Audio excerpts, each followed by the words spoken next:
banditry, wahuni, wakora wanawasumbua wananchi na kuleta maafa.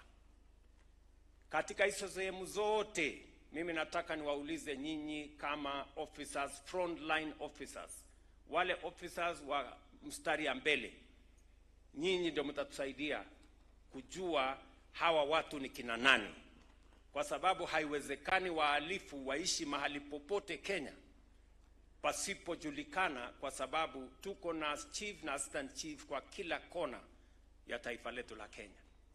Vile vile mambo ya madawa ya kulevya ni tatizo ambalo lazima tulikabili kwa pamoja kama taifa.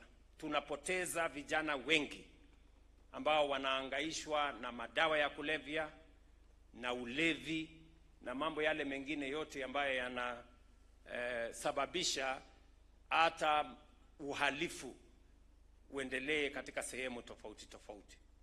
Na tumekubaliana ya kwamba mambo ya madawa ya kulevya, mambo ya pombe haramu, tutafanya kazi hiyo as a whole of government approach, tukiongozwa na ngao officers.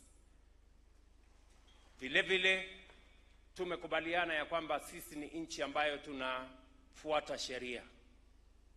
Wale ambao wanatumia vijana kama wahuni, watu ambao wanatumika kulete fujo, kupiganisha wananchi, kulete maafa, hawa ni watu ambao hatuwezi kukubali.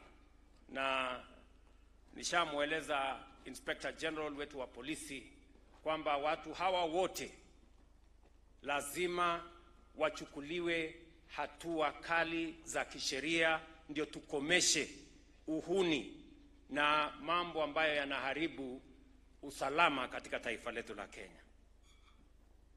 Ningependa pia kusema maneno pia ya gender-based violence. We must be a society that is sensitive to all of us. Women are our mothers, they are our sisters, they are our wives, they are our daughters, and we must protect them.